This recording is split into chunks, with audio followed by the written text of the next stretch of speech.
In the heart of the city, where skyscrapers rise and urban life moves fast, old traditions meet modern influences. This is a story of a culture, identity, and the push and pull between where and we come from and who we are becoming. Through a modern lens, Dubai Guy in BGC reimagines the classic pale New Yorker in Tondo, exploring the contrasts and connections that define life in contemporary Manila. Before we proceed, here are the characters. Kiko, balikbayan from Dubai, transformed by luxury and global lifestyle. Secondly is Toto, childhood friend grounded in Filipino values. Third is Nico, younger sibling influenced by social media and global trends. Four is Aling Atang, represents steady, traditional Filipino identity. And lastly is narrator, guides the audience through symbolic message of identity crisis. In a world of influencers and imported dreams, Kiko returns from Dubai, his identity shattered like a cracked mirror, caught between the Filipino heart and the Western facade. Oh, my dears, Dubai was simply fabulous.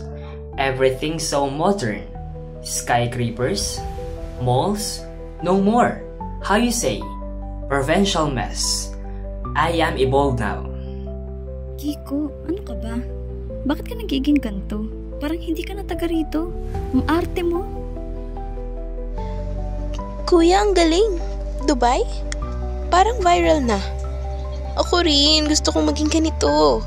Imported vibes all the way. Follow me on IG. Anak, welcome home. Pero bakit ka nagbabago? Ang Pilipino ay sapat na. Hindi lahat ay imported. Imported? This is sophistication. You all still live in the past. Jeepneys, adobo, everything so backward. I have tasted the world. Kuya, ang hirap intindihin ka. Ba't ka nagiging ganito? Parang lahat ng American o Dubai ang gusto mo. Hindi ka na Pilipino. Toto, chill. Kuya's right. Dubai is lit. Tingnan mo ang bag niya. Ako gusto ko rin mag-travel, mag-post sa TikTok. Bakit ka conservative? I am somebody now. Dubai tough me. Look at this bag. Louis Vuitton. You think I can go back to sleepers in sari-sari stores? No way. Everything Filipino is inferior. Anak, ang katawan mo ay Pilipino. Bakit ka nagpapahirap sa sarili? Ang ganda ng ating kultura. Hindi kailangan ng imported na arte. But I want to be seen on Instagram and BGC parties to be admired, not just another guy from the province. Kuya, tayo ay sapat na. Hindi lahat ay Dubai. Tingnan mo ang paligid mo. Maraming Pilipino na successful dito. The high heels click loudly, symbols of social climbing, but they wobble on uneven ground. Anak, bakit ka nagbabago? Ang Pilipino ay may dugo mo. Hindi mo kailangan ng Dubai para maging tao. Tingnan ang salamin. Sino ka talaga? Ma, I tried to fit in. Dubai made me feel big, but inside, I'm still small. Parang hindi ko alam kung sino ako, Filipino or foreigner. Kuya, okay lang yan.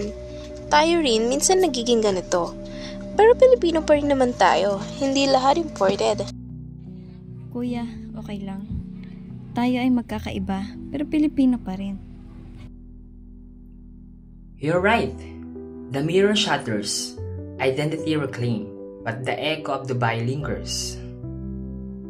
As Group 1, we reimagine New Yorker in Tondo as Dubai Guy in BGC to explore colonial mentality in today's world. Identity conflict. Kiko's transformation shows the tension between Filipino roots and westernized self, like Filipinos chasing influencer status or migration dreams, feeling inferior without imported labels. Language and gesture, we use Taglish for realism. Kiko's exaggerated accent revealed insecurity, while gestures like his trot and family stillness highlighted psychology. As per the symbolic interpretation, the mirror symbolized fragmentation. High heels in the caldero represented Western aspirations versus grounded tradition. As Nico, I added peer pressure dynamics, showing how social media amplifies colonial influences, making it relevant to youth today. Collaboratively, we learned empathy. Each role brought the Filipino spirit alive, from conflict to reconciliation. In the heart of the city, where skyscrapers rise and urban life moves fast, old traditions meet modern influences. This is a story of culture, identity, and the push and pull between where we come from and who we are becoming. Through a modern lens, Dubai Guy in BGC reimagines the classic tale, New Yorker in Tondo, exploring the contrast and connections that define life in contemporary Manila.